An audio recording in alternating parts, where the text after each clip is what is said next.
Programme खास खबर देख रहे दर्शकों का स्वागत। मैं हाँ कमलजीत सिद्धू ते तुसी देख रहे हो द पंजाब टॉक्स। भगवंत मान सरकार दे उपर नवजोत सिंह सिद्धू होरां ने निशाना लाया और पहला भी अगे हुंदा रहा तो हुण फिर एक बारी केजरीवाल समेत भगवंत मान नूं भी निशाने ते लिया। कुछ मुद्दे इहो जिहे आ जिन्हां नूं लैके निशाने ते रखा गया। और दूसरी खबर यह है कि निगम चोणां नूं ध्यान विच रखदिआं सारे प्रमुख शहरों के विच वड्डे प्रोग्राम करन दे विच सफल रही आप पार्टी। ते तीसरी ये आ कि केंद्र सरकार ने एक पहल कदमी की है गुरुद्वारा करतारपुर साहिब पाकिस्तान दे लंगर दे वास्ते। इस ते खास गल होगी। और उस तो अगली खबर जो हैरान करती है कि अमरीका दे विच गैर कानूनी ढंग नाल दाखल होने ते 97,000 भारती गिरफ्तार आ। उहदे विच बहुत ज़्यादा जिहड़े ने वो साडे पंजाबी है। एक त्रासदिक स्थिति है। पहली खबर वाल आउने हैं कि पंजाब प्रदेश कांग्रेस कमेटी दे साबका प्रधान नवजोत सिंह सिद्धू ने एक बारी फिर शराब नीति नूं लैके सूबा सरकार नूं घेरिया आ ते उन्हां दिल्ली दी तर्ज उत्ते पंजाब च चलाई जा रही नीति दे उत्ते सवाल उठाए ने। सिद्धू ने कहा कि वो इसका ना दे रहे ने चोरी अते सीना चोरी पहला चोरी है तो फिर इसनूं सही साबित करने लई सीना चोरी हो रही है। वैसे तो सिद्धू बेबाकी नाल अपनी गल जिहड़ी आ वो कहण दे आदी आ और उन्हां दी आदत दा पता ही आ सारे पंजाब नूं कि किस तरीके नाल कोई भी जिहड़ी गल कहण तो संकोच नहीं करते और कह दिंदे आ। इस करके बहुतियां पार्टियां दे विच उन्हां दा अदला बदली हुंदी रही आ अज तक।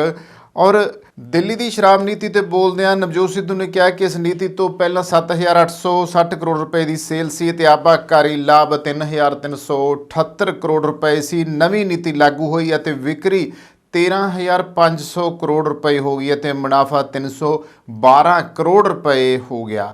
जे आसान भाषा में समझिए तो पहला बोतल 530 रुपए दे विच मिलदी सी, प्राइवेट नूं 33 रुपए और सरकारी नूं 330 रुपये आउंदे सीगे।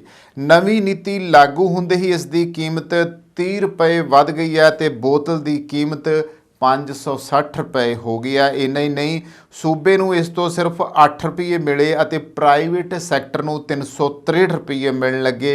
यही कुछ पंजाब दे विच हो रहा है।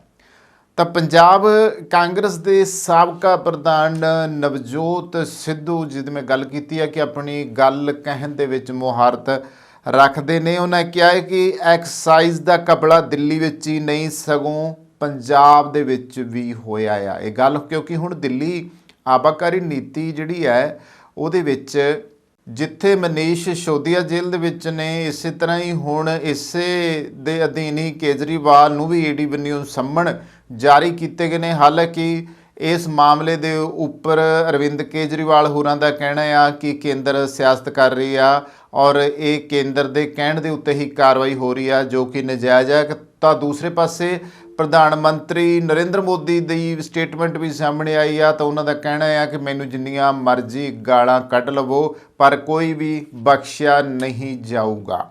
तो सिद्धू ने जिहड़ी गल चुकी है कि ये दिल्ली विच कपला नहीं होया, ये इत्थे ही पंजाब विच भी होया। उन्हें कहा कि अरविंद केजरीवाल ते भगवंत मान लोकां दे टैक्स दे पैसे अते सरकारी खजाने नूं लुट्टण दी कला दे माहिर ने। तो वो पटियाला विखे अपने गृह विखे मीडिया नाल गलबात कर रहे सन कल जदों उन्होंने ये गल चुकी है। सिद्धू ने यह भी कहा कि वो आम आदमी पार्टी की एक्साइज पॉलिसी के घपले का पर्दाफाश करने वाले ने कि किस तरह दिल्ली विच केजरीवाल ने नवीं एक्साइज पॉलिसी लागू करके लोगों के पैसे नूं लुटिया तो पहला दिल्ली तो हुण पंजाब विच भी उही पॉलिसी है। सिद्धू ने दावा किया है कि 300-400 करोड़ का नहीं सगों 30-40 हज़ार करोड़ का घपला आ। उन्होंने दस्सिया कि पहला दिल्ली में ये पॉलिसी लागू की 3 महीने बाद वापस ले ली गई। जेकर ये जनतक हित विच सी तो फिर वापस क्यों ली गई है, सवाल खड़े किए हैं। उन्हें कहा कि यह स्पष्ट है कि यह पॉलिसी लोगों की लुट्ट लई बनाई गई सी, जदों रौला पिया तो वापस ले ली गई। पर हैरानी की गल यह है कि पंजाब विच ये पॉलिसी अज तक लागू है। ਨਵਜੋਤ ਸਿੱਧੂ ਨੇ ਦਿੱਲੀ ਬਾਰੇ ਕੁਝ ਅੰਕੜੇ ਵੀ ਪੇਸ਼ ਕੀਤੇ ਨੇ। ਉਹਨਾਂ ਦੱਸਿਆ ਕਿ ਪਿਛਲੇ ਸਾਲ ਇਸ ਨੀਤੀ ਨੂੰ ਲਾਗੂ ਕਰਨ ਤੋਂ ਪਹਿਲਾਂ ਦਿੱਲੀ ਵਿੱਚ ਕੁੱਲ 7,860 ਕਰੋੜ ਰੁਪਏ ਦੀ ਸਾਲਾਨਾ ਵਿਕਰੀ ਤੇ ਸਰਕਾਰੀ ਆਬਾਕਾਰੀ ਮਾਲੀਆ 3,378 ਕਰੋੜ, ਜਿਵੇਂ ਮੈਂ ਪਹਿਲਾਂ ਵੀ ਜ਼ਿਕਰ ਕਰ ਚੁੱਕਿਆ, ਰੁਪਈਏ ਸੀਗਾ। ਪਰ ਕੇਜਰੀਵਾਲ ਦੀ ਨਵੀਂ ਆਬਾਕਾਰੀ ਨੀਤੀ ਵਿੱਚ ਕੁੱਲ ਸਾਲਾਨਾ 13,560 ਕਰੋੜ ਰੁਪਏ ਦੀ ਵਿਕਰੀ ਹੋਈ ਹੈ। ਹੈਰਾਨੀ ਦੀ ਗੱਲ ਇਹ ਹੈ ਕਿ ਮਾਲੀਆ ਘਟ ਕੇ ਸਿਰਫ 312 ਕਰੋੜ ਰੁਪਏ ਰਹਿ ਗਿਆ ਔਰ ਲਗਭਗ 3,000 ਕਰੋੜ ਦਾ ਹੀ ਅੰਤਰ ਦਿੱਲੀ ਵਿੱਚ ਆਪ ਸਰਕਾਰ ਦੁਆਰਾ ਨਿੱਜੀ ਕੰਪਨੀਆਂ ਨੂੰ ਲਾਭ ਪਹੁੰਚਾਉਣ ਲਈ ਕੀਤੇ ਗਏ ਯੋਜਨਾਬੱਧ ਤਰੀਕੇ ਨਾਲ ਕੀਤਾ ਗਿਆ ਆ, ਜਿਸ ਦੇ ਨਤੀਜੇ ਇਹ ਹੋਇਆ ਕਿ ਦਿੱਲੀ ਵਿੱਚ ਜਿਹੜਾ ਖਜ਼ਾਨਾ ਆ ਦਿੱਲੀ ਹਕੂਮਤ ਦਾ, ਉਸ ਨੂੰ ਭਾਰੀ ਨੁਕਸਾਨ ਪੁੱਜਿਆ ਆ। ਤੋ ਕਹਿੰਦੇ ਕਿ ਇਹ ਸਾਰੀ ਚੀਜ਼ ਜੋ ਹੋਈ ਹੈ ਇਹ ਕੇਜਰੀਵਾਲ ਤੇ ਆਪ ਪਾਰਟੀ ਦੀ ਵਜ੍ਹਾ ਕਰਕੇ ਹੋਈ ਆ ਤੇ ਸਪਸ਼ਟ ਤੌਰ ਤੇ ਕੇਜਰੀਵਾਲ ਸਰਕਾਰ ਦਾ ਇਰਾਦਾ ਸਾਹਮਣੇ ਆ ਗਿਆ। ਸਿੱਧੂ ਨੇ ਕਿਹਾ ਕਿ ਦਿੱਲੀ ਵਿੱਚ ਇੱਕ ਸੁਚੱਜੇ ਢੰਗ ਨਾਲ ਭ੍ਰਿਸ਼ਟਾਚਾਰ ਨੂੰ ਅੰਜਾਮ ਦਿੱਤਾ ਗਿਆ ਸੀ। ਉਹਨਾਂ ਕਿਹਾ ਕਿ ਪੰਜਾਬ ਦੀ ਭਗਵੰਤ ਮਾਨ ਸਰਕਾਰ ਵੀ ਉਸੇ ਰਾਹ ਦੇ ਉੱਤੇ ਚੱਲ ਰਹੀ ਹੈ, ਜਿਸ ਵਿੱਚ ਚੁਣੇ ਹੋਏ ਲੋਕਾਂ ਨੂੰ L1 ਦੇ ਲਾਇਸੈਂਸ ਦਿੱਤੇ ਜਾ ਰਹੇ ਨੇ ਤੇ ਸਰਕਾਰੀ ਮਾਲੀਏ ਨਾਲ ਪੂਰੀ ਤਰ੍ਹਾਂ ਸਮਝੌਤਾ ਕੀਤਾ ਜਾ ਰਿਹਾ। ਸਿੱਧੂ ਨੇ ਕਿਹਾ ਕਿ ਆਮ ਆਦਮੀ ਪਾਰਟੀ ਨੇ ਦਾਅਵਾ ਕੀਤਾ ਸੀ ਕਿ 20,000 ਕਰੋੜ ਐਕਸਾਈਜ਼ ਤੋਂ ਅਤੇ 20,000 ਕਰੋੜ ਮਾਈਨਿੰਗ ਤੋਂ ਇਕੱਠਾ ਕੀਤਾ ਜਾਊਗਾ, ਪਰ ਐਕਸਾਈਜ਼ ਤੋਂ 4 ਤੋਂ 6,000 ਕਰੋੜ ਅਤੇ ਮਾਈਨਿੰਗ ਤੋਂ ਸਿਰਫ 200 ਕਰੋੜ ਰੁਪਏ ਦਾ ਮਾਲੀਆ ਇਕੱਠਾ ਹੋਇਆ ਹੈ। ਪੰਜਾਬ ਵਿੱਚ ਸ਼ਰਾਬ mafia, mining mafia, transport mafia ਅਤੇ ਕੇਬਲ ਮਾਫੀਆ ਵੀ ਪਹਿਲਾਂ ਦੀ ਤਰ੍ਹਾਂ ਹੀ ਕੰਮ ਕਰੀ ਜਾਂਦਾ ਆ। ਇੰਡੀਆ ਗੱਠਜੋੜ ਬਾਰੇ ਪੁੱਛੇ ਸਵਾਲਾਂ ਤੇ ਉਹਨਾਂ ਨੇ ਕਿਹਾ ਕਿ ਹਾਈ ਕਮਾਂਡ ਜੋ ਫੈਸਲਾ ਲਵੇਗੀ ਉਹ ਉਹਨਾਂ ਨੂੰ ਮਨਜ਼ੂਰ ਹੋਊਗਾ, ਪਰ ਇਹ ਤੈਅ ਹੈ ਕਿ ਉਹ ਪੰਜਾਬ ਦੇ ਹਿੱਤਾਂ ਨਾਲ ਸਮਝੌਤਾ ਨਹੀਂ ਕਰਨਗੇ ਅਤੇ ਪੰਜਾਬ ਹੀ ਉਹਨਾਂ ਦੀ ਪਹਿਲ ਹੈ। ਪਟਿਆਲਾ ਤੋਂ ਚੋਣ ਲੜਨ ਬਾਰੇ ਵੀ ਉਹਨਾਂ ਕਿਹਾ ਕਿ ਪਾਰਟੀ ਜਿਹੜਾ ਹੁਕਮ ਲਗਾਏਗੀ ਉਹ ਹੁਕਮ ਮੰਨਿਆ ਜਾਊਗਾ। ਸੋ ਇੱਕ ਪਾਸੇ ਤਾਂ ਇੱਕ ਤੀਰ ਨਾਲ ਨਵਜੋਤ ਸਿੱਧੂ ਕਈ ਨਿਸ਼ਾਨੇ ਲਾ ਗਏ ਨੇ, ਕੇਜਰੀਵਾਲ ਨੂੰ ਵੀ ਲਪੇਟ 'ਚ ਲੈ ਲਿਆ, ਭਗਵੰਤ ਮਾਨ ਨੂੰ ਵੀ ਲਪੇਟ 'ਚ ਲੈ ਲਿਆ ਤੇ ਹਾਈ ਕਮਾਂਡ ਦੀ ਗੱਲ ਮੰਨ ਕੇ ਉਹਨਾਂ ਦੀ ਹਾਂ 'ਚ ਹਾਂ ਮਿਲਾਉਣ ਦੀ ਗੱਲ ਕਰਕੇ ਇੱਥੋਂ ਦੇ ਜਿਹੜੀ ਬਾਕੀ ਕਾਂਗਰਸੀ ਬਗਾਵਤ ਕਰੀ ਬੈਠੇ ਆ ਇੰਡੀਆ ਗੱਠਜੋੜ ਵਾਲੇ ਮਾਮਲੇ ਦੇ ਵਿੱਚ ਆਪ ਸਰਕਾਰ ਦੇ ਨਾਲ ਉਹਨਾਂ ਦੀ ਕੋਈ ਸਾਂਝ ਨਹੀਂ ਪਾਉਣੀ ਚਾਹੁੰਦੇਗੇ, ਉੱਤੇ ਵੀ ਨਿਸ਼ਾਨਾ ਲਾ ਗਏ ਨੇ। ਫਿਲਹਾਲ ਇਹ ਦੇਖਣਾ ਹੋਊਗਾ ਕਿ ਇੱਕ ਪਾਸੇ ਭਗਵੰਤ ਮਾਨ ਹੋਰੀ ਵਿਰੋਧੀਆਂ ਨੂੰ ਘੇਰਦੇ ਹੋਏ ਪੰਜਾਬ ਬੋਲਦਾ ਵਰਗੀ ਵੱਡੀ ਮੀਟਿੰਗ ਲੁਧਿਆਣੇ ਕਰਕੇ ਬੈਠੇ ਸੀ, ਜਿਹਦੇ ਵਿੱਚ ਵਿਰੋਧੀ ਧਿਰਾਂ ਆਈਆਂ ਨੇ ਔਰ ਉਹਨਾਂ ਨੇ ਡਰਾਮੇਬਾਜ਼ੀ ਦੱਸਿਆ ਆ ਫਿਲਹਾਲ। ਤੇ ਕਈ ਜਿਹੜੇ ਵਿਰੋਧੀ ਧਿਰਾਂ ਜਾਂ ਲੱਖੇ ਸਿਧਾਣੇ ਵਰਗੇ ਜਾਂ ਹੋਰ ਜਿਹੜੇ ਆ ਬੁਲਾਰੇ, ਉਹ ਕਹਿੰਦੇ ਆ ਜੀ ਕਿ ਭਗਵੰਤ ਮਾਨ ਆਪਣੇ ਆਪ ਹੀ ਜੋ ਆ ਆਪਦੇ ਸੋਲੇ ਗਾ ਕੇ ਚਲੇ ਗਏ ਆ, ਦੂਜੀਆਂ ਪਾਰਟੀਆਂ ਨਹੀਂ ਆਈਆਂ। ਹੁਣ ਭਗਵੰਤ ਮਾਨ ਸਰਕਾਰ ਨੇ ਸੋਲੇ ਤਾਂ ਗਾਏ ਆ, ਪਰ ਇਹਨਾਂ ਗੱਲਾਂ ਦਾ ਭਗਵੰਤ ਮਾਨ ਜਾਂ ਅਰਵਿੰਦ ਕੇਜਰੀਵਾਲ ਕੋਲੇ ਕੀ ਜਵਾਬ ਆ ਜੋ ਵਿਰੋਧੀ ਧਿਰਾਂ ਚੁੱਕ ਰਹੀਆਂ ਨੇ। ਅਗਲੀ ਖਬਰ ਵੱਲ ਆਉਂਦੇ ਆ। ਇੱਕ ਪਾਸੇ ਜਿੱਥੇ ਭਗਵੰਤ ਮਾਨ ਨੂੰ ਘੇਰਿਆ ਜਾ ਰਿਹਾ ਆ ਜਾਂ ਫਿਰ ਕੋਈ ਹਾਂ ਦੀਆਂ ਤੇ ਕੋਈ ਨਾ ਦੀਆਂ ਗੱਲਾਂ ਹੋ ਰਹੀਆਂ ਨੇ, ਕੋਈ ਹੱਕ ਦੀਆਂ ਤੇ ਕੁਝ ਵਿਰੋਧ ਦੀਆਂ ਗੱਲਾਂ ਹੋ ਰਹੀਆਂ ਨੇ, ਉੱਥੇ ਹੀ ਪੰਜਾਬ ਵਿੱਚ 5 ਨਗਰ ਨਿਗਮਾਂ ਦੀਆਂ ਚੋਣਾਂ ਆਮ ਆਦਮੀ ਪਾਰਟੀ ਦੀ ਭਗਵੰਤ ਮਾਨ ਸਰਕਾਰ ਲਈ ਬਹੁਤ ਖਾਸ ਨੇ। ਜਲੰਧਰ ਲੋਕ ਸਭਾ ਦੀ ਲੋਕ ਸਭਾ ਉਪ ਚੋਣ ਜਿੱਤ ਕੇ ਆਮ ਆਦਮੀ ਪਾਰਟੀ ਪਹਿਲਾਂ ਹੀ ਆਪਣੀ ਹੋਂਦ ਸਥਾਪਿਤ ਕਰ ਚੁੱਕੀ ਹੈ। ਹੁਣ ਕਾਰਪੋਰੇਸ਼ਨ ਦੀਆਂ ਚੋਣਾਂ ਨੂੰ ਲੈ ਕੇ ਪਿਛਲੇ ਕੁਝ ਮਹੀਨਿਆਂ ਵਿੱਚ ਅੰਦਰ ਖਾਤੇ ਪਾਰਟੀ ਦੀਆਂ ਤਿਆਰੀਆਂ ਜ਼ੋਰਾਂ ਸ਼ੋਰਾਂ ਨਾਲ ਚੱਲ ਰਹੀਆਂ ਨੇ। ਮੁੱਖ ਮੰਤਰੀ ਮਾਨ ਸਮੇਂ-ਸਮੇਂ ਤੇ ਇਸ ਦਾ ਜਾਇਜ਼ਾ ਲੈਂਦੇ ਰਹਿੰਦੇ ਨੇ। ਸਰਕਾਰ ਜੋ ਵੀ ਵੱਡੇ ਪ੍ਰੋਗਰਾਮ ਕਰਨ ਦੀਆਂ ਯੋਜਨਾਵਾਂ ਬਣਾਉਂਦੀਆਂ ਨੇ, ਉਹਨਾਂ ਦੇ ਧਿਆਨ ਵਿੱਚ ਕਾਰਪੋਰੇਸ਼ਨ ਚੋਣ ਵੀ ਰਹਿੰਦੀ ਹੈ। ਇਹੀ ਕਾਰਨ ਹੈ ਕਿ ਜਦੋਂ ਸਕੂਲ ਆਫ ਐਮੀਨੈਂਸ ਦਾ ਉਦਘਾਟਨ ਕਰਨ ਦੀ ਗੱਲ ਆਈ ਤਾਂ ਸੂਬਾ ਪੱਧਰੀ ਪ੍ਰੋਗਰਾਮ ਅੰਮ੍ਰਿਤਸਰ ਵਿੱਚ ਰੱਖਿਆ ਗਿਆ। ਇਸ ਵਿੱਚ ਰਾਸ਼ਟਰੀ ਕਨਵੀਨਰ ਅਰਵਿੰਦ ਕੇਜਰੀਵਾਲ ਵੀ ਸ਼ਾਮਲ ਹੋਏ। ਇਸ ਦੇ ਕਾਰਨ ਪੂਰਾ ਪ੍ਰਸ਼ਾਸਨ ਅਤੇ ਸਰਕਾਰ ਲੰਮੇ ਸਮੇਂ ਤੱਕ ਅੰਮ੍ਰਿਤਸਰ ਵਿੱਚ ਬੈਠੀ ਰਹੀ ਅਤੇ ਪਾਰਟੀ ਦੀਆਂ ਗਤੀਵਿਧੀਆਂ ਬਾਰੇ ਸਰਕਾਰ ਨੂੰ ਫੀਡਬੈਕ ਮਿਲਦਾ ਰਿਹਾ, ਕਿਉਂਕਿ ਅੰਮ੍ਰਿਤਸਰ, ਜਲੰਧਰ ਅਤੇ ਲੁਧਿਆਣਾ ਇਸ ਤਰ੍ਹਾਂ ਦੀਆਂ ਨਿਗਮਾਂ ਨੇ ਜਿੱਥੇ ਵਪਾਰੀ ਵਰਗ ਸਭ ਤੋਂ ਵੱਧ ਹੈ ਅਤੇ ਇਸ ਸਭ ਦੇ ਮੱਦੇਨਜ਼ਰ ਵਪਾਰੀਆਂ ਨਾਲ ਇੰਟਰੈਕਸ਼ਨ ਸੈਸ਼ਨ ਜਿਹੜੇ ਸੀ ਉਹ ਰੱਖੇ ਗਏ ਸੀ, ਜਿਸ ਵਿੱਚ ਅੰਮ੍ਰਿਤਸਰ, ਜਲੰਧਰ ਅਤੇ ਲੁਧਿਆਣਾ ਦੇ ਨਾਲ ਮੋਹਾਲੀ ਨੂੰ ਵੀ ਸ਼ਾਮਲ ਕੀਤਾ ਗਿਆ ਸੀ। ਵਪਾਰੀ ਵਰਗ ਤੋਂ ਜੋ ਫੀਡਬੈਕ ਆਈ ਹੈ ਉਸ ਉੱਤੇ ਸਰਕਾਰ ਨੇ ਕੰਮ ਕਰਨਾ ਸ਼ੁਰੂ ਕਰ ਦਿੱਤਾ ਆ। ਪਟਿਆਲਾ ਦੀ ਇੱਕ ਮਹੱਤਵਪੂਰਨ ਕਾਰਪੋਰੇਸ਼ਨ ਹੈ ਜਿਸ ਵਿੱਚ ਲੰਮੇ ਸਮੇਂ ਤੱਕ ਕਾਂਗਰਸ ਅਤੇ ਅਕਾਲੀਆਂ ਦਾ ਦਬਦਬਾ ਰਿਹਾ ਆ। ਕੈਪਟਨ ਅਮਰਿੰਦਰ ਸਿੰਘ ਸਾਬਕਾ ਮੁੱਖ ਮੰਤਰੀ ਹੁਣ ਭਾਜਪਾ ਵਿੱਚ ਸ਼ਾਮਲ ਹੋ ਚੁੱਕੇ ਨੇ ਅਤੇ ਜ਼ਿਆਦਾ ਸਰਗਰਮ ਨਹੀਂ ਆ। ਅਜਿਹੇ ਹਾਲਾਤ ਵਿੱਚ ਆਮ ਆਦਮੀ ਪਾਰਟੀ ਨੂੰ ਲੱਗਦਾ ਹੈ ਕਿ ਉਹਨਾਂ ਦੇ ਵਿਧਾਇਕ ਇਸ ਹਲਕੇ ਤੋਂ ਚੋਣ ਜਿੱਤੇ ਹੋਏ ਨੇ। ਅਜਿਹੀ ਸਥਿਤੀ ਵਿੱਚ ਕਾਰਪੋਰੇਸ਼ਨ ਅਤੇ ਕਬਜ਼ਾ ਆਸਾਨੀ ਨਾਲ ਕੀਤਾ ਜਾ ਸਕਦਾ ਹੈ। ਇਸ ਤਰ੍ਹਾਂ ਨਾਲ ਕਾਰਪੋਰੇਸ਼ਨ ਚੋਣ ਜੋ ਦਸੰਬਰ ਵਿੱਚ ਹੋਣੀਆਂ ਸੁਭਾਵਿਕ ਨੇ, ਉਸ ਲਈ ਪਾਰਟੀ ਨੇ ਲੋਕਾਂ ਦਾ ਮਨ ਫਰੋਲਣਾ ਕਾਫੀ ਲੰਬੇ ਸਮੇਂ ਤੋਂ ਪਹਿਲਾਂ ਹੀ ਸ਼ੁਰੂ ਕਰ ਦਿੱਤਾ ਸੀ। ਜਿਨ੍ਹਾਂ ਵਾਰਡਾਂ ਵਿੱਚ ਪਾਰਟੀ ਕੋਲ ਉਮੀਦਵਾਰ ਨਹੀਂ ਹੋਣਗੇ ਉੱਥੇ ਦੂਸਰੀਆਂ ਪਾਰਟੀਆਂ ਤੋਂ ਚੰਗੇ ਉਮੀਦਵਾਰ ਆ ਜਾਣਗੇ। ਤਾਂ ਪਿਛਲੇ ਕਈ ਦਹਾਕਿਆਂ ਤੋਂ ਇੱਕ ਚੀਜ਼ ਦੇਖੀ ਗਈ ਹੈ ਕਿ ਜਿਸ ਪਾਰਟੀ ਦੀ ਸੂਬੇ ਵਿੱਚ ਸਰਕਾਰ ਹੁੰਦੀ ਹੈ, ਲੋਕ ਉਸੇ ਦੀ ਕਾਰਪੋਰੇਸ਼ਨ ਜਾਂ ਨਗਰ ਕੌਂਸਲ ਬਣਾਉਣ ਵਿੱਚ ਜ਼ਿਆਦਾ ਰੁਚੀ ਲੈਂਦੇ ਨੇ ਤਾਂ ਜੋ ਕਾਰਪੋਰੇਸ਼ਨ ਅਤੇ ਸੂਬਾ ਸਰਕਾਰ ਵਿੱਚ ਤਾਲਮੇਲ ਬਣਿਆ ਰਹੇ ਅਤੇ ਵਿਕਾਸ ਦੇ ਕੰਮ ਹੋ ਸਕਣ। ਅਕਾਲੀ ਦਲ ਹਮੇਸ਼ਾ ਹੀ ਅੰਮ੍ਰਿਤਸਰ, ਪਟਿਆਲਾ ਅਤੇ ਲੁਧਿਆਣਾ ਆਦਿ ਵਿੱਚ ਆਪਣੇ ਕੌਂਸਲਰਾਂ ਨੂੰ ਜਿਤਾਉਂਦਾ ਰਿਹਾ ਹੈ ਤਾਂ ਕਿ ਇਸ ਵਾਰ ਫਿਰ ਸਫਲ ਹੋਏਗਾ ਇਹ ਫਾਰਮੂਲਾ, ਕਿਉਂਕਿ ਹੁਣ ਨਾ ਅਕਾਲੀਆਂ ਦੀ ਹਕੂਮਤ ਹੈ ਨਾ ਕਾਂਗਰਸ ਦੀ ਹਕੂਮਤ ਹੈ, ਹੁਣ ਹਕੂਮਤ ਆਪ ਪਾਰਟੀ ਦੀ ਆ।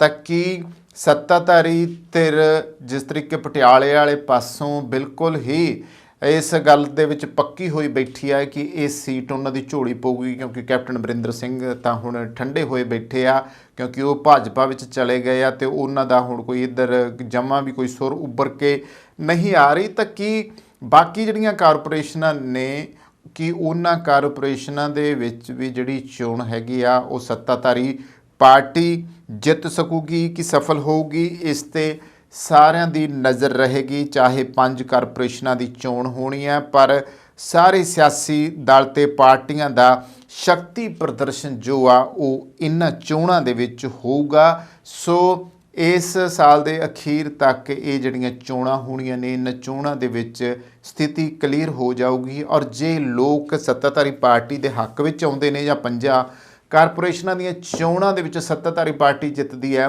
ਤਾਂ ਜ਼ਾਹਿਰ ਹੈ ਕਿ ਉਹਨਾਂ ਦੇ ਇਲਾਕਿਆਂ ਦਾ ਵਿਕਾਸ ਕਰਨ ਦੇ ਵਿੱਚ ਕੋਈ ਰੁਕਾਵਟ ਨਹੀਂ ਆਊਗੀ ਔਰ ਸੱਤਾਧਾਰੀ ਧਿਰ ਵੀ ਜਿਹੜੀ ਆ ਖੁੱਲ੍ਹ ਕੇ ਉਸ ਵਿਕਾਸ ਦੇ ਵਿੱਚ ਹਾਮੀ ਭਰ ਸਕਦੀ। ਗੱਲ ਗੁਰਦੁਆਰਾ ਕਰਤਾਰਪੁਰ ਸਾਹਿਬ ਪਾਕਿਸਤਾਨ, ਸਾਹਿਬ ਕਮਾਲ ਸਾਹਿਬ ਸ੍ਰੀ ਗੁਰੂ ਨਾਨਕ ਦੇਵ ਜੀ ਦੇ ਪਵਿੱਤਰ ਉਸ ਸਥਾਨ ਦੇ ਉੱਤੇ ਦੀ ਗੱਲ ਹੈ ਕਿ ਜਿੱਥੇ ਲੰਗਰ ਹਾਲ ਦੇ ਲਈ ਕੇਂਦਰ ਸਰਕਾਰ ਨੇ ਇੱਕ ਨਵੇਕਲਾ ਉਪਰਾਲਾ ਕੀਤਾ ਹੈ। ਵੈਸੇ ਤਾਂ ਲੰਗਰ ਹਾਲ ਦੇ ਵਿੱਚ ਹੁਣ ਤੱਕ ਜਿਹੜਾ ਰਸਦ ਪਾਣੀ ਜਾਂ ਸਬਜ਼ੀਆਂ ਜਾਂ ਲੰਗਰ ਹਾਲ ਦੇ ਬਾਹਰ ਜੋ ਕੋਈ ਸਾਜੋ ਸਮਾਨ ਵਿਕਦਾ ਸੀਗਾ, ਪਾਕਿਸਤਾਨ ਦੇ ਵਿੱਚ ਅੱਤ ਦੀ ਮਹਿੰਗਾਈ ਹੋਣ ਕਰਕੇ ਆਮ ਲੋਕਾਂ ਦੇ ਵੱਸੋਂ ਬਾਹਰ ਸੀ ਔਰ ਲੰਗਰ ਦੇ ਵਿੱਚ ਵੀ ਅਗਰ ਰਸਦ ਪਹੁੰਚਾਉਣੀ ਸੀ ਤਾਂ ਉੱਥੇ ਵੀ ਉਹਨਾਂ ਨੂੰ ਵੱਡੀਆਂ ਦਿੱਕਤਾਂ ਦਾ ਸਾਹਮਣਾ ਕਰਨਾ ਪੈ ਰਿਹਾ ਸੀ, ਕਿਉਂਕਿ ਮਹਿੰਗੇ ਭਾਅ ਜਿਹੜੇ ਆ ਸਬਜ਼ੀਆਂ ਖਰੀਦ ਕੇ ਜਾਂ ਦਾਲਾਂ ਜਾਂ ਅਨਾਜ ਖਰੀਦ ਕੇ ਲੰਗਰ ਵਿੱਚ ਪਹੁੰਚਾਉਣਾ ਉੱਧਰਲੇ ਸਿੱਖਾਂ ਦੇ ਮਨਾਂ ਦੇ ਵਿੱਚ ਇਸ ਗੱਲ ਨੂੰ ਲੈ ਕੇ ਤੌਖਲਾ ਰਹਿੰਦਾ ਸੀ ਵੀ ਇੰਨਾ ਮਹਿੰਗਾ ਲੰਗਰ ਜਿਹੜਾ ਆ ਆਪਣੇ ਤੌਰ 'ਤੇ ਤਾਂ ਦਸਵੰਧ ਕੱਢ ਕੇ ਜਾਂ ਜਿਸ ਤਰੀਕੇ ਵੀ ਉਹ ਸ਼ਰਧਾ ਵਸ਼ ਉੱਥੇ ਪਹੁੰਚਾਉਂਦੇ ਸੀਗੇ, ਪਰ ਉਹ ਪੈਂਦਾ ਉਹਨਾਂ ਨੂੰ ਬਹੁਤ ਜ਼ਿਆਦਾ ਮਹਿੰਗਾ ਹੀ ਸੀਗਾ। ਔਰ ਜੇ ਉੱਥੇ ਦਰਬਾਰ ਸਾਹਿਬ ਕਰਤਾਰਪੁਰ ਸਾਹਿਬ ਦੀ ਗੱਲ ਕੀਤੀ ਜਾਵੇ ਤਾਂ ਉੱਥੇ ਲੰਗਰ ਦੇ ਵਿੱਚ ਜਿਹੜੀਆਂ ਵਸਤੂਆਂ ਪੁੱਜਦੀਆਂ ਸੀਗੀਆਂ ਉਹ ਵਾਕਿਆ ਹੀ ਬਹੁਤ ਹੱਦੋਂ ਜ਼ਿਆਦਾ ਮਹਿੰਗੀਆਂ ਉੱਥੇ ਮਿਲ ਰਹੀਆਂ ਸੀਗੀਆਂ, ਕਿਉਂਕਿ ਪਾਕਿਸਤਾਨ ਦੇ ਵਿੱਚ ਅੱਤ ਦੀ ਮਹਿੰਗਾਈ ਆ ਔਰ ਮਹਿੰਗਾਈ ਦੀ ਇਹ ਮਾਰ ਇੰਨੀ ਕੁ ਜ਼ਿਆਦਾ ਆ ਕਿ ਤੁਸੀਂ ਸੋਚ ਨਹੀਂ ਸਕਦੇ ਕਿ ਪਾਕਿਸਤਾਨ ਵਿੱਚ ਕੋਈ ਚੀਜ਼ ਇੰਨੀ ਮਹਿੰਗੀ ਹੋ ਸਕਦੀ ਹੈ ਜੋ ਸਥਿਤੀ ਦੇ ਵਿੱਚੋਂ ਉੱਥੋਂ ਦੇ ਵਸਨੀਕਾਂ ਨੂੰ, ਉੱਥੋਂ ਦੇ ਨਾਗਰਿਕਾਂ ਨੂੰ ਲੰਘਣਾ ਪੈ ਰਿਹਾ ਆ। ਤਾਂ ਹੁਣ ਪਾਕਿਸਤਾਨ ਸਥਿਤ ਇਸ ਗੁਰਦੁਆਰਾ ਸਾਹਿਬ ਜਾਣ ਵਾਲੇ ਸ਼ਰਧਾਲੂਆਂ ਦੇ ਲਈ ਇਹ ਅਹਿਮ ਖਬਰ ਹੈ ਕਿ ਜਿੱਥੇ ਹੁਣ ਗੁਰਦੁਆਰਾ ਸਾਹਿਬ ਦੇ ਲੰਗਰ 'ਚ ਸੇਵਾ ਕਰਨ ਲਈ ਪਾਕਿਸਤਾਨ ਤੋਂ ਮਹਿੰਗੀਆਂ ਸਬਜ਼ੀਆਂ ਅਤੇ ਹੋਰ ਸਮਾਨ ਖਰੀਦਣ ਦੀ ਲੋੜ ਨਹੀਂ ਪਵੇਗੀ। ਅੱਗੇ ਹੁੰਦਾ ਸੀਗਾ ਕਿ ਲਾਂਘੇ ਰਾਹੀਂ ਜਿਹੜੇ ਸ਼ਰਧਾਲੂ ਉੱਥੇ ਜਾ ਰਹੇ ਸੀਗੇ ਤਾਂ ਉਹ ਕੀ ਕਰਦੇ ਸੀ, ਉੱਥੇ ਜਾ ਕੇ, ਕਿਉਂਕਿ ਨਾਰੋਵਾਲ ਜ਼ਿਲ੍ਹੇ ਦੇ ਵਿੱਚ ਸ਼੍ਰੀ ਕਰਤਾਰਪੁਰ ਸਾਹਿਬ ਪੈਂਦਾ ਆ, ਤੇ ਨਾਰੋਵਾਲ ਜਿਹੜਾ ਆ ਉਹ ਇੱਕ ਅਜਿਹਾ ਇਲਾਕਾ ਆ ਜਿਹੜਾ ਉੱਪਰ ਪਹਾੜੀ ਆ, ਥੱਲੜੇ ਪਾਸੇ ਪਹਾੜਾਂ ਦੇ ਪੈਰਾਂ ਦੇ ਵਿੱਚ ਇਹ ਵਸਿਆ ਹੋਇਆ ਇਲਾਕਾ ਆ, ਕਿਉਂਕਿ ਨਾਰੋਵਾਲ ਦੇ ਬਾਜ਼ਾਰਾਂ ਤੋਂ ਹੀ ਜਿਹੜਾ ਸਾਰਾ ਸਮਾਨ ਸੀਗਾ ਉਹ ਉੱਥੇ ਪਹੁੰਚਦਾ ਸੀਗਾ ਕਰਤਾਰਪੁਰ ਸਾਹਿਬ ਗੁਰਦੁਆਰਾ ਸਾਹਿਬ। ਤੇ ਇਸ ਕਰਕੇ ਜਦੋਂ ਸਿੱਖ ਸੰਗਤਾਂ ਇੱਧਰ ਨੂੰ ਦਰਸ਼ਨ ਦਿਦਾਰੇ ਕਰਨ ਜਾਂਦੀਆਂ ਨੇ ਤੇ ਉਹ ਲੰਗਰ ਦੇ ਵਿੱਚ ਵੀ ਆਪਣਾ ਹਿੱਸਾ ਪਾਉਣਾ ਚਾਹੁੰਦੀਆਂ, ਜਿਸ ਕਰਕੇ ਕੀ ਹੁੰਦਾ ਸੀਗਾ ਕਿ ਉਹਨਾਂ ਸੰਗਤਾਂ ਨੂੰ ਉੱਥੇ ਜਾ ਕੇ ਲੰਗਰ ਲਈ ਜਿਹੜੀਆਂ ਰਸਦਾਂ ਖਰੀਦਣੀਆਂ ਪੈਂਦੀਆਂ ਸੀਗੀਆਂ ਉਹ ਉਹਨਾਂ ਨੂੰ ਮਹਿੰਗੀਆਂ ਪੈਂਦੀਆਂ ਸੀ। ਇਸ ਕਰਕੇ ਇਹ ਇੱਕ ਸਹੂਲਤ ਦਿੱਤੀ ਗਈ ਹੈ ਕਿ ਤੀਰਥ ਸਥਾਨ ਤੋਂ ਮਹਿਜ਼ 2.5 ਕਿਲੋਮੀਟਰ ਪਹਿਲਾਂ ਡੇਰਾ ਬਾਬਾ ਨਾਨਕ ਕਾਰੀਡੋਰ ਤੋਂ ਸਸਤੇ ਵਿੱਚ ਲੈ ਸਕਣਗੇ। ਫਿਲਹਾਲ ਕੇਂਦਰੀ ਗ੍ਰਹਿ ਮੰਤਰਾਲੇ ਦੀ ਪਹਿਲ ਕਦਮੀ ਤੇ ਇੱਕ ਹੋਰ ਸਟੋਰ ਖੋਲ੍ਹਿਆ ਗਿਆ ਆ।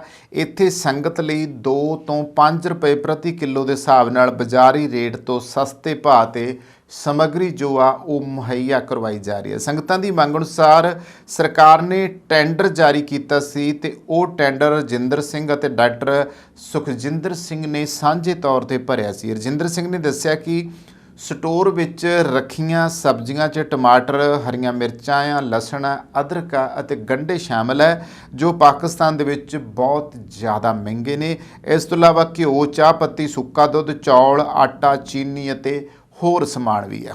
ਇਸ ਦੇ ਨਾਲ ਹੀ ਚੌਰ ਸਾਹਿਬ, ਕੜਾ, ਕੰਘਾ, ਕਿਰਪਾਨ, ਰੁਮਾਲਾ ਸਾਹਿਬ ਆਦਿ ਵੀ ਉੱਥੇ ਉਪਲਬਧ ਕਰਵਾਏ ਗਏ ਨੇ। ਜ਼ਿਕਰਯੋਗ ਹੈ ਕਿ ਪਿਛਲੇ ਦਿਨੀ ਭਾਰਤ ਅਤੇ ਪਾਕਿਸਤਾਨ ਦੀਆਂ ਸਰਕਾਰਾਂ ਦੀ ਸਾਂਝੀ ਪਹਿਲ ਕਦਮੀ ਉੱਤੇ ਭਾਰਤ ਦੇ ਡੇਰਾ ਬਾਬਾ ਨਾਨਕ ਤੋਂ ਪਾਕਿਸਤਾਨ ਸਥਿਤ ਗੁਰਦੁਆਰਾ ਸ਼੍ਰੀ ਕਰਤਾਰਪੁਰ ਸਾਹਿਬ ਤੱਕ ਦਾ ਲਾਂਘਾ ਤਿਆਰ ਕੀਤਾ ਗਿਆ ਸੀ ਔਰ ਉਸ ਤੋਂ ਬਾਅਦ ਜਿਹੜੇ ਸ਼ਰਧਾਲੂਆਂ ਦਾ ਆਉਣਾ ਜਾਣਾ ਉੱਥੇ ਜਾਰੀ ਆ। ਔਰ ਬੇਸ਼ੱਕ ਫੀਸ ਵਾਲਾ ਰੇੜਕਾ ਆ ਉਸ ਦੇ ਬਾਰੇ ਵੀ ਕਈ ਸਿੱਖ ਸੰਸਥਾਵਾਂ ਨੇ ਪਾਕਿਸਤਾਨ ਹੁਕੂਮਤ ਕੋਲ ਇਹ ਗੱਲ ਉਠਾਈ ਹੈ ਕਿ ਜਿਹੜੀ ਫੀਸ ਹੈ ਉਹ ਘੱਟ ਕੀਤੀ ਜਾਵੇ ਜਾਂ ਫਿਰ ਮਾफ़ ਕੀਤੀ ਜਾਵੇ, ਕਿਉਂਕਿ ਕਿਸੇ ਧਾਰਮਿਕ ਸਥਾਨ ਦੀ ਕਦੇ ਵੀ ਪੂਰੀ ਦੁਨੀਆ ਵਿੱਚ ਫੀਸ ਨਹੀਂ ਲਗਾਈ ਗਈ ਜਿਵੇਂ ਕਿ ਉੱਥੇ ਪਾਕਿਸਤਾਨ ਹੁਕੂਮਤ ਨੇ ਇੱਕ ਤਰ੍ਹਾਂ ਦਾ ਟੈਕਸ ਇਹ ਲਗਾ ਦਿੱਤਾ ਗਿਆ ਹੈ। ਤੇ ਦੂਸਰੇ ਪਾਸੇ ਜਿਹੜੀਆਂ ਲੰਗਰ ਵਾਸਤੇ ਵਸਤੂਆਂ ਆਉਂਦੀਆਂ ਸੀਗੀਆਂ ਜਾਂ ਫਿਰ ਸਿੱਖੀ ਨਾਲ ਸੰਬੰਧਿਤ ਜਿਹੜੇ ਕਕਾਰਾਂ ਦਾ ਜਿਹੜਾ ਸਾਜੋ ਸਮਾਨ ਸੀਗਾ ਉਹ ਸਾਰਾ ਸਮਾਨ ਜਿਹੜਾ ਸੀਗਾ ਉਹਦੇ ਵਿੱਚ ਜਿਵੇਂ ਕੰਘਾ ਸੀਗਾ, ਕੜਾ ਸੀਗਾ, ਕਿਰਪਾਨ ਸੀਗੀ, ਕਛਹਿਰੇ ਸੀਗੇ, ਇਸ ਤਰੀਕੇ ਨਾਲ ਇਹ ਸਾਰਾ ਸਮਾਨ ਵੀ ਉੱਥੇ ਮਹਿੰਗੇ ਭਾਅ ਦੇ ਵਿੱਚ ਉਹਨਾਂ ਨੂੰ ਮਿਲਦਾ ਸੀਗਾ। ਤੇ ਹੁਣ ਇਹ ਜਿਹੜਾ ਸਮਾਨ ਹੈ ਉੱਥੋਂ ਬੜੇ ਆਰਾਮ ਨਾਲ ਸਸਤੇ ਰੇਟਾਂ ਦੇ ਉੱਤੇ ਮਿਲਣਾ ਸ਼ੁਰੂ ਹੋ ਜਾਊਗਾ। ਤੇ ਹੁਣ ਅੱਗੇ ਦੇਖਿਆ ਗਿਆ ਸੀ ਕਿ ਸੰਗਤਾਂ ਸਰਹੱਦ ਪਰ ਜਾ ਕੇ ਉੱਥੇ ਲੰਗਰ ਵਿੱਚ ਸਬਜ਼ੀਆਂ, ਫਲ ਅਤੇ ਪ੍ਰਸ਼ਾਦਾ ਆਦਿ ਵਰਤਾਉਂਦੀਆਂ ਨੇ, ਕਿਉਂਕਿ ਇਹਨਾਂ ਸਭ ਦੀ ਕੀਮਤ ਭਾਰਤ ਨਾਲੋਂ ਕਈ ਗੁਣਾ ਵੱਧ ਹੈ। ਇਸ ਸੰਬੰਧੀ ਸੰਗਤ ਵੱਲੋਂ ਮੰਗ ਕੀਤੀ ਗਈ ਕਿ ਉਪਰੋਕਤ ਵਸਤੂਆਂ ਦਾ ਪ੍ਰਬੰਧ ਗਲਿਆਰੇ ਦੇ ਅੰਦਰ ਹੀ ਕੀਤਾ ਜਾਵੇ। ਸੋ ਗਲਿਆਰੇ ਦੇ ਅੰਦਰ ਇਹ ਜੋ ਪ੍ਰਬੰਧ ਕੀਤਾ ਗਿਆ ਆ ਇਹ ਸਲਾਹੁਣਯੋਗ ਆ, ਕਿਉਂਕਿ ਵੱਡੀ ਗੱਲ ਇਹ ਹੈ ਕਿ ਹੁਣ ਸੰਗਤਾਂ ਨੂੰ ਕੋਈ ਔਖ ਨਹੀਂ ਹੋਊਗੀ। ਹੁਣ ਲੰਗਰ ਦੇ ਵਿੱਚ ਜਿਹੜੀਆਂ ਸੰਗਤਾਂ ਦਰਸ਼ਨ ਦਿਦਾਰੇ ਆਪਣੇ ਬਾਬਾ ਨਾਨਕ ਜੀ ਦੇ ਕਰਨ ਜਾਣਗੀਆਂ ਉਹ ਉੱਥੋਂ ਲੰਗਰ ਵਾਸਤੇ ਇਹ ਚੀਜ਼ਾਂ ਵੀ ਖਰੀਦ ਕੇ ਲੰਗਰ ਦੇ ਵਿੱਚ ਆਪਣਾ ਹਿੱਸਾ ਪਾ ਸਕਦੀਆਂ ਨੇ, ਜੋ ਇੱਕ ਮੁਬਾਰਕ ਕਦਮ ਹੈ। ਤੇ ਅਜਿਹੇ ਕਦਮ ਦੇ ਲਈ ਭਾਰਤੀ ਹਕੂਮਤ ਦਾ ਸ਼ੁਕਰੀਆ ਅਦਾ ਕਰਨਾ ਵੀ ਬਣਦਾ ਹੈ ਕਿ ਜਿਸ ਨੇ ਸਿੱਖ ਕੌਮ ਔਰ ਸਿੱਖ ਸ਼ਰਧਾਲੂਆਂ ਦੇ ਬਾਰੇ ਇੰਨਾ ਕੁਝ ਸੋਚਿਆ ਆ। ਅਗਲੀ ਖਬਰ ਵੱਲ ਆਉਂਦੇ ਹਾਂ। ਅਮਰੀਕਾ 'ਚ ਗੈਰ ਕਾਨੂੰਨੀ ਢੰਗ ਦੇ ਨਾਲ 97,000 ਭਾਰਤੀਆਂ ਦੇ ਦਾਖਲ ਹੋਣ ਤੇ ਉਹਨਾਂ ਦੀ ਗ੍ਰਿਫਤਾਰੀ ਹੋਈ ਹੈ ਔਰ ਸਭ ਤੋਂ ਵੱਡੀ ਚਿੰਤਾਜਨਕ ਖਬਰ ਇਹ ਹੈ ਕਿ ਇਹਦੇ ਵਿੱਚ ਸਭ ਤੋਂ ਵੱਧ ਪੰਜਾਬੀ ਨੇ। ਬੇਸ਼ੱਕ ਕੋਈ ਸ਼ੱਕ ਨਹੀਂ ਇਸ ਚੀਜ਼ ਦੇ ਵਿੱਚ ਕਿ ਹੁਣ ਤੱਕ ਪ੍ਰਵਾਸ ਪੰਜਾਬ ਦੇ ਵਿੱਚੋਂ ਪੂਰੇ ਦੇਸ਼ ਵਿੱਚ ਸਭ ਤੋਂ ਵੱਧ ਪ੍ਰਵਾਸ ਇਕੱਲੇ ਪੰਜਾਬ ਦੇ ਵਿੱਚੋਂ ਹੋ ਰਿਹਾ ਔਰ ਪੰਜਾਬ ਇਕੱਲਾ ਕੈਨੇਡਾ ਵਿੱਚ ਹੀ ਨਹੀਂ ਬੈਠਾ, ਆਸਟ੍ਰੇਲੀਆ ਵਿੱਚ ਹੀ ਨਹੀਂ ਬੈਠਾ, ਨਿਊਜ਼ੀਲੈਂਡ ਵਿੱਚ ਹੀ ਨਹੀਂ ਬੈਠਾ, ਅਮਰੀਕਾ 'ਚ ਹੀ ਨਹੀਂ ਬੈਠਾ ਗਾ, ਜਿਹੜੀ ਦੁਨੀਆ ਦੇ ਹਰ ਮੁਲਕ ਤੱਕ ਉਹਦੀ ਪਹੁੰਚ ਹੈ। ਔਰ ਖ਼ਾਸ ਤੌਰ 'ਤੇ ਅਮਰੀਕਾ, ਕੈਨੇਡਾ ਅਤੇ ਆਸਟ੍ਰੇਲੀਆ ਦੇ ਵਿੱਚ ਤਾਂ ਬਹੁਤ ਜ਼ਿਆਦਾ ਜਾਣ ਵਾਲੀ। ਇੰਗਲੈਂਡ ਦੇ ਵਿੱਚ ਇੰਨੇ ਸੌਖੇ ਨਹੀਂ ਗੇ ਵੀਜ਼ੇ, ਉੱਥੇ ਥੋੜ੍ਹੇ ਜਿਹੇ ਘੱਟ ਆਮਦਾ, ਹਾਲਾਂਕਿ ਉੱਥੇ ਵੀ ਕਾਫੀ ਵੱਡੀ ਤਾਦਾਦ ਵਿੱਚ ਪਰਿਵਾਰਾਂ ਦੇ ਪਰਿਵਾਰ ਉੱਥੇ ਜਾ ਵਸਿਆ। ਤਾਂ ਖਬਰ ਇਹ ਵਾਸ਼ਿੰਗਟਨ ਤੋਂ ਸਾਹਮਣੇ ਆ ਰਹੀ ਹੈ। ਅਕਤੂਬਰ 2022 ਤੋਂ ਸਤੰਬਰ 2023 ਦਰਮਿਆਨ ਰਿਕਾਰਡ 96,917 ਭਾਰਤੀ ਗੈਰ ਕਾਨੂੰਨੀ ਢੰਗ ਨਾਲ ਅਮਰੀਕਾ ਵਿੱਚ ਦਾਖਲ ਹੁੰਦੇ ਹੋਏ ਫੜੇ ਗਏ ਨੇ। ਅਸੀਂ ਦੇਖਿਆ ਨੇ ਕਿ ਜਿਹੜੀਆਂ ਸਰਹੱਦਾਂ ਨੇ ਅਮਰੀਕਾ ਦੀਆਂ ਔਰ ਉੱਥੋਂ ਸਰਹੱਦਾਂ ਤੋਂ ਬਹੁਤ ਵਾਰੀ ਉਹਨਾਂ ਨੇ ਕੰਡਿਆਲੀ ਤਾਰ ਵੀ ਲਾਈ ਆ, ਉੱਚੀਆਂ ਉੱਚੀਆਂ ਕੰਧਾਂ ਵੀ ਉਸਾਰੀਆਂ, ਉਹ ਕੰਧਾਂ ਵੀ ਪਾਰ ਕਰਦੇ, ਉਹ ਕੰਡਿਆਲੀ ਤਾਰ ਵੀ ਕੱਟਦੇ, ਕਈ ਮਰੇ ਆ, ਕਈ ਗ੍ਰਿਫਤਾਰ ਹੋਏ, ਕਈ ਰੁੜੇ ਆ, ਕਈਆਂ ਨੂੰ ਕੋਈ ਨਾ ਕੋਈ ਪ੍ਰੋਬਲਮ ਉੱਥੇ ਆਈ, ਅਸੀਂ ਦੇਖਦੇ ਆਏ। ਹੁਣ ਤੱਕ ਵੀਡੀਓ ਵਾਇਰਲ ਹੋ ਰਹੀਆਂ ਨੇ।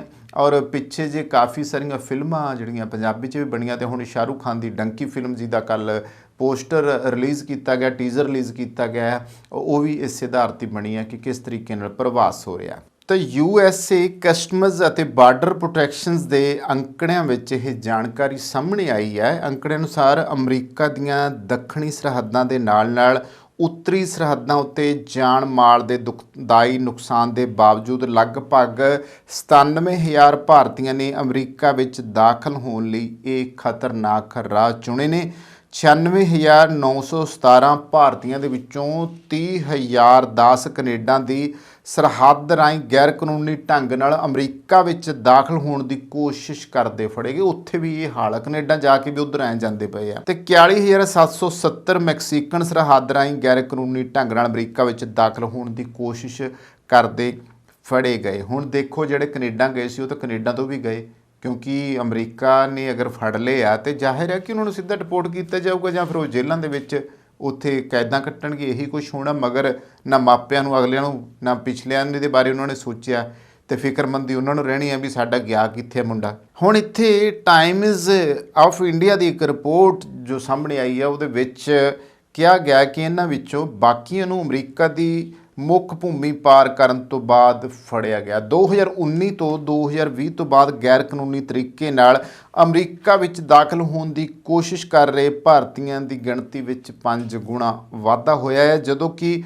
19,883 ਭਾਰਤੀਆਂ ਨੂੰ ਗੈਰ ਕਾਨੂੰਨੀ ਤਰੀਕੇ ਨਾਲ ਅਮਰੀਕਾ ਵਿੱਚ ਦਾਖਲ ਹੋਣ ਦੀ ਕੋਸ਼ਿਸ਼ ਕਰਦੇ ਫੜਿਆ ਗਿਆ ਸੀ। ਇਸ ਦੇ ਨਾਲ ਹੀ ਗੈਰ ਕਾਨੂੰਨੀ ਤਰੀਕੇ ਨਾਲ ਅਮਰੀਕਾ ਵਿੱਚ ਦਾਖਲ ਹੋਣ ਦੀ ਕੋਸ਼ਿਸ਼ ਕਰਨ ਵਾਲੇ ਲੋਕਾਂ ਦੀ ਗਿਣਤੀ ਬਹੁਤ ਜ਼ਿਆਦਾ ਹੋ ਸਕਦੀ ਹੈ। ਇੱਕ ਪੁਲਿਸ ਅਧਿਕਾਰੀ ਦੇ ਹਵਾਲੇ ਨਾਲ ਕਿਹਾ ਗਿਆ ਆ ਕਿ ਸਰਹੱਦ ਉੱਤੇ ਫੜੇ ਗਏ ਹਰੇਕ ਵਿਅਕਤੀ ਦੀ ਤੁਲਨਾ ਵਿੱਚ ਔਸਤਨ 10 ਅਜਿਹੇ ਹੋਰ ਲੋਕ ਹੋ ਸਕਦੇ ਨੇ ਜੋ ਅਮਰੀਕਾ ਵਿੱਚ ਦਾਖਲ ਹੋਣ ਵਿੱਚ ਕਾਮਯਾਬ ਹੋ ਗਏ ਹੋਣ। ਪੁਲਿਸ ਅਧਿਕਾਰੀ ਨੇ ਇਹ ਵੀ ਦੱਸਿਆ ਕਿ ਗ੍ਰਿਫਤਾਰ ਕੀਤੇ ਗਏ ਜ਼ਿਆਦਾਤਰ ਲੋਕ ਗੁਜਰਾਤ ਅਤੇ ਪੰਜਾਬ ਦੇ ਵਸਨੀਕ ਨੇ ਜੋ ਅਮਰੀਕਾ ਜਾ ਕੇ ਵਸਣਾ ਚਾਹੁੰਦੇ ਨੇ। ਗ੍ਰਿਫਤਾਰ ਕੀਤੇ ਗਏ ਲੋਕਾਂ ਨੂੰ 4 ਸ਼੍ਰੇਣੀਆਂ ਦੇ ਵਿੱਚ ਰੱਖਿਆ ਗਿਆ ਹੈ। ਅਣਪਛਾਤੇ ਬੱਚੇ ਨੇ, ਇਹਨਾਂ ਦੇ ਵਿੱਚ ਅਣਪਛਾਤੇ ਪਰਿਵਾਰਕ ਮੈਂਬਰਾਂ ਵਾਲੇ ਬੱਚੇ ਨੇ ਅਤੇ ਪੂਰਾ ਪਰਿਵਾਰ ਹੈ। ਸਿੰਗਲ ਬਾਲਗ ਸਭ ਤੋਂ ਵੱਡੀ ਸ਼੍ਰੇਣੀ ਵਿੱਚ ਨੇ। ਰਿਪੋਰਟ ਵਿੱਚ ਕਿਹਾ ਗਿਆ ਕਿ ਹਾਲ ਹੀ ਵਿੱਚ ਅਮਰੀਕਾ ਦੀ ਸਰਹੱਦ ਤੇ 84,000 ਲਵਾਰਸ ਬਾਲਗ ਫੜੇ ਗਏ ਨੇ। ਕੀ ਕਰੋਗੇ? ਔਰ ਬਹੁਤ ਸਾਰੇ ਪਰਿਵਾਰ ਨਾ, ਪਿੱਛੇ ਜੇ ਗੁਜਰਾਤ ਦੇ ਇੱਕ ਪਰਿਵਾਰ ਦੀ ਵੀ ਖਬਰ ਸਾਹਮਣੇ ਆਉਂਦੀ ਹੈ ਕਿ ਪੂਰਾ ਪਰਿਵਾਰ, ਇੰਨਾ ਕੁ ਸੋਹਣਾ ਪਰਿਵਾਰ, ਉਹਦੀ ਤਸਵੀਰਾਂ ਆਈਆਂ ਤੇ ਉਹ ਅੰਦਰ ਤੱਕ ਧੁਰ ਤੱਕ ਕੰਬਣੀ ਚੜ੍ਹ ਗਈ ਕਿ ਪੂਰਾ ਪਰਿਵਾਰ ਹੀ ਮੈਕਸੀਕੋ ਦੀ ਸਰਹੱਦ ਰਾਹੀਂ ਅਮਰੀਕਾ 'ਚ ਦਾਖਲ ਹੁੰਦਿਆਂ ਮਾਰਿਆ ਗਿਆ ਉੱਥੇ, ਔਰ ਮਾਰੇ ਗਏ। ਤੇ ਇਸੇ ਤਰ੍ਹਾਂ ਹੀ ਕੋਈ ਜਿਸ ਤਰੀਕੇ ਨਾਲ ਹੁਣ ਤੱਕ ਅਸੀਂ ਇਟਲੀ ਕਾਂਡ, ਮਾਲਟਾ ਕਾਂਡ, ਔਰ ਇਸੇ ਤਰ੍ਹਾਂ ਸਮੁੰਦਰ ਵਿੱਚ ਜਿਹੜੇ ਡੌਂਕੀਆਂ ਲਾ ਕੇ ਜਾਂ ਜੰਗਲਾਂ ਦੇ ਰਸਤੇ ਉੱਥੇ ਪਹੁੰਚਦੇ, ਉਹਨਾਂ ਦੀ ਕੀ ਦਾਸਤਾਨਾਂ ਸੁਣ ਕੇ ਰੂਹ ਕੰਬ ਜਾਂਦੀ ਆ, ਪਰ ਅਸੀਂ ਫਿਰ ਵੀ ਬਾਜ਼ ਨਹੀਂ ਆਉਂਦੇ। ਸਾਨੂੰ ਬਾਹਰਲਾ ਮੋਹ ਇੰਨਾ ਕੁ ਜਾਗ ਗਿਆ ਕਿ ਅਸੀਂ ਆਪਣੇ ਮੁਲਕ ਦੇ ਵਿੱਚ ਰਹਿ ਕੇ ਜਿਸ ਤਰੀਕੇ ਸਾਨੂੰ ਮਿਹਨਤ ਕਰਨੀ ਚਾਹੀਦੀ ਹੈ, ਇੱਥੇ ਵੀ ਕਮਾਉਣਾ ਚਾਹੀਦਾ। ਇੱਕ ਸਵਾਲ ਦਾ ਜਵਾਬ, ਵਿਦੇਸ਼ ਗਏ ਇੰਨਾ ਕੁ 10 ਦਿਨ ਲਗਜ਼ਰੀ ਸਹੂਲਤਾਂ ਦੀ ਖਾਤਰ ਤਾਂ ਆਪਦੇ ਮੁਲਕ ਨੂੰ ਤਲਾਂਜਲੀ ਦਿੱਤੀ ਅਤੇ ਆਪਦੀਆਂ ਜੜ੍ਹਾਂ ਤੁਸੀਂ ਹਮੇਸ਼ਾ ਲਈ ਵੱਢ ਕੇ ਚਲੇ ਗਏ ਹੋ। ਮੇਰੀ ਗੱਲ ਕੌੜੀ ਲੱਗੂਗੀ ਤੁਹਾਨੂੰ, ਪਰ ਸੋਚੋ ਜਰਾ, ਜਿਹੜੇ ਤੁਸੀਂ ਆਪਦੇ ਮੁਲਕ ਦੇ ਨਹੀਂ ਹੋ ਸਕੇ, ਤੁਸੀਂ ਉਹਨਾਂ ਮੁਲਕਾਂ ਦੇ ਵੀ ਨਹੀਂ ਬਹੁਤੇ ਜਣੇ ਬਣ ਸਕੇ ਜਾ ਕੇ। ਠੀਕ ਹੈ, ਤੁਸੀਂ ਰੁਜ਼ਗਾਰ ਦੀ ਖਾਤਰ ਉੱਥੇ ਗਏ ਹੋ, ਪਰ ਉਹ ਮੁਲਕ ਤੁਹਾਡੇ ਤਾਂ ਨਹੀਂ ਗਏ। ਤੁਸੀਂ ਤਾਂ, ਤੁਹਾਡੀਆਂ ਤਾਂ ਮੂਲ ਜੜ੍ਹਾਂ ਜਿੱਥੇ ਹੈਗੀਆਂ ਉਹ ਉੱਥੇ ਹੀ ਆ, ਅਤੇ ਤੁਹਾਡੀਆਂ ਅਗਲੀਆਂ ਪੀੜ੍ਹੀਆਂ ਨੇ ਉੱਥੇ ਜੰਮਣਾ ਹੈ, ਅਤੇ ਤੁਹਾਡੀਆਂ ਮੂਲ ਜੜ੍ਹਾਂ ਇੱਧਰੋਂ ਕੱਟੀਆਂ ਜਾਣੀਆਂ। ਉਹਨਾਂ ਨੇ ਤੁਹਾਡੀਆਂ, ਜਿਨ੍ਹਾਂ ਨੂੰ ਤੁਸੀਂ ਸਮਝਦੇ ਹੋ ਵੀ ਤੁਹਾਡੇ ਉਹ ਵੰਸ਼ਜ ਆ, ਉਹਨਾਂ ਨੇ ਆਪਣੇ ਪਿਛੋਕੜ ਨਾਲ ਕੋਈ ਤਾਲੁਕਾਤ ਨਹੀਂ ਰੱਖਣਾ। ਠੀਕ ਆ, ਕਦੇ ਉਹ ਨਾਂ ਦੇ ਇੰਡੀਅਨ ਵੱਜਣਗੇ, ਨਾਂ ਦੇ ਪੰਜਾਬੀ ਵੱਜਣਗੇ, ਪਰ ਉਹਨਾਂ ਦਾ ਕੋਈ ਤਾਲੁਕ ਨਹੀਂ ਰਹਿ ਜਾਣਾ, ਕਿਉਂਕਿ ਜਿਹੜੀਆਂ ਉਧਰ ਪੀੜ੍ਹੀਆਂ ਜੰਮੀਆਂ ਉਹਨਾਂ ਦੀਆਂ ਅਗਲੀਆਂ ਨਸਲਾਂ ਉੱਥੇ ਪੈਦਾ ਹੋਣੀਆਂ ਆ। ਇਸ ਕਰਕੇ ਉਹ ਵਿਰਸੇ ਨਾਲ ਵੀ ਟੁੱਟੇ, ਜੜ੍ਹਾਂ ਨਾਲ ਵੀ ਟੁੱਟੇ, ਸੱਭਿਆਚਾਰ ਨਾਲ ਵੀ ਟੁੱਟੇ, ਪਰਿਵਾਰ ਨਾਲ ਵੀ ਟੁੱਟੇ, ਸਭ ਚੀਜ਼ਾਂ ਖਤਮ ਹੋਈਆਂ ਨੇ। ਕਦੇ ਇਹਨਾਂ ਦੇ ਉੱਤੇ ਗੌਰ ਨਹੀਂ ਕੀਤਾ। ਤਾਂ ਸਵਾਲ ਇਹ ਹੈ ਕਿ ਜਿਹੜੇ ਕਰੋੜਾਂ ਭਾਰਤੀ ਇੱਥੇ ਰਹਿੰਦੇ ਪਏ ਆ, ਕੀ ਉਹ ਬੇਵਕੂਫ ਨੇ? ਕਿ ਉਹਨਾਂ ਨੂੰ ਆਪਣੇ ਮੁਲਕ ਦੇ ਵਿੱਚ ਜਿਸ ਤਰੀਕੇ ਨਾਲ ਉਹ ਜਿਉ ਰਹੇ ਨੇ, ਕਿ ਸਿਰਫ ਤੁਸੀਂ ਨੈਗੇਟਿਵ ਹੀ ਚੀਜ਼ ਚੁੱਕਣੀ ਹੈ ਕਿ ਨਹੀਂ ਜੀ ਇੱਥੇ ਤਾਂ ਕੁਛ ਵੀ ਸਹੂਲਤ ਨਹੀਂ ਹੈਗੀ, ਕੋਈ ਨੌਕਰੀ ਨਹੀਂ ਹੈਗੀ, ਕੋਈ ਰੁਜ਼ਗਾਰ ਨਹੀਂ ਹੈਗਾ। ਮੇਰੇ ਸਮੇਤ ਬਹੁਤ ਸਾਰੇ ਜਿਹੜੇ ਲੋਕ ਇੱਥੇ ਭਾਰਤ ਵਿੱਚ ਬੈਠੇ ਹੋਏ ਨੇ, ਤਾਂ ਕੀ ਉਹ ਕਮਾਈਆਂ ਨਹੀਂ ਕਰ ਰਹੇ? ਕੀ ਉਹ ਇੱਥੇ ਰੁਜ਼ਗਾਰ ਨਹੀਂ ਹੈ ਉਹਨਾਂ ਕੋਲ? ਕੀ ਉਹਨਾਂ ਦੇ ਘਰ-ਬਾਰ ਨਹੀਂ ਹੈਗੇ? ਕੀ ਉਹ ਖੁਸ਼ਹਾਲ ਜ਼ਿੰਦਗੀ ਨਹੀਂ ਬਿਤਾ ਰਹੇ? ਕਦੇ ਆ ਕੇ ਉਹਨਾਂ ਲੋਕਾਂ ਨੂੰ ਵੀ ਦੇਖੋ। ਕਈਆਂ ਨੂੰ ਲੱਗਦਾ ਹੋਣਾ ਵੀ ਚੰਦ ਧਨਾੜ ਲੋਕਾਂ ਕੋਲੇ ਜਾਂ 2 ਨੰਬਰ ਵਾਲੇ ਕੋਲ ਪੈਸਾ ਹੋਣਾ, ਪਰ ਨਹੀਂ। ਇਸ ਗੱਲ ਦੇ ਉੱਤੇ ਥੋੜ੍ਹਾ ਜਿਹਾ ਨੀਝ ਲਾ ਕੇ ਦੇਖਿਆ ਜਾਵੇ ਤਾਂ ਬਹੁਤ ਸਾਰੇ ਉਹ ਲੋਕ ਆ ਜਿਨ੍ਹਾਂ ਨੇ ਸੰਘਰਸ਼ ਕਰਕੇ ਜ਼ਿੰਦਗੀ ਦੇ ਵਿੱਚ ਸਫਲਤਾ ਪ੍ਰਾਪਤ ਕੀਤੀ ਆ, ਔਰ ਜੇਤੂ ਉਸੇ ਨੂੰ ਕਿਹਾ ਜਾਂਦਾ ਜਦ ਜ਼ਿੰਦਗੀ 'ਚ ਸੰਘਰਸ਼ ਕਰੇ। ਨਾ ਕਿ ਇਹ ਹੋਵੇ ਕਿ ਲਗਜ਼ਰੀ ਸਹੂਲਤਾਂ ਦੀ ਖਾਤਰ ਆਪਣੇ ਮੁਲਕ ਨੂੰ, ਆਪਣੇ ਦੇਸ਼ ਨੂੰ, ਆਪਣੀ ਕੌਮ ਨੂੰ, ਆਪਣੇ ਵਤਨ ਨੂੰ, ਆਪਣੀ ਮਾਂ ਭੂਮੀ ਨੂੰ ਜਿਹੜਾ ਆ ਉਹ ਤਿਲਾਂਜਲੀ ਦੇ ਕੇ ਹਮੇਸ਼ਾ ਲਈ ਚਲਾ ਜਾਵੇ ਕਿ ਕੋਈ ਨਹੀਂ ਜੀ, ਇੱਥੇ ਤਾਂ ਕੰਮ ਹੈ ਨਹੀਂ ਸੀਗਾ, ਇੱਥੇ ਤਾਂ ਕੋਈ ਵੀ ਰੁਜ਼ਗਾਰ ਨਹੀਂ ਹੈਗਾ, ਇੱਥੇ ਤਾਂ ਕੋਈ ਪੁੱਛਿਆ ਨਹੀਂ ਜਾਂਦਾ, ਇੱਥੇ ਕੋਈ ਲਗਜ਼ਰੀ ਲਾਈਫ ਨਹੀਂ ਹੈਗੀ। ਕਿਹੜੀ ਲਗਜ਼ਰੀ ਲਾਈਫ ਵਾਸਤੇ ਅਸੀਂ ਸੋਚਦੇ ਪਏ ਆ? ਉਹ ਲਗਜ਼ਰੀ ਲਾਈਫ ਤੁਸੀਂ ਖੁਦ ਜਾ ਕੇ ਪੀੜ੍ਹੀ ਥੱਲੇ ਸੋਟਾ ਮਾਰ ਕੇ ਦੇਖੋ ਕਿੰਨੀ ਲਗਜ਼ਰੀ ਲਾਈਫ ਜਿਉ ਰਹੇ ਹੋ।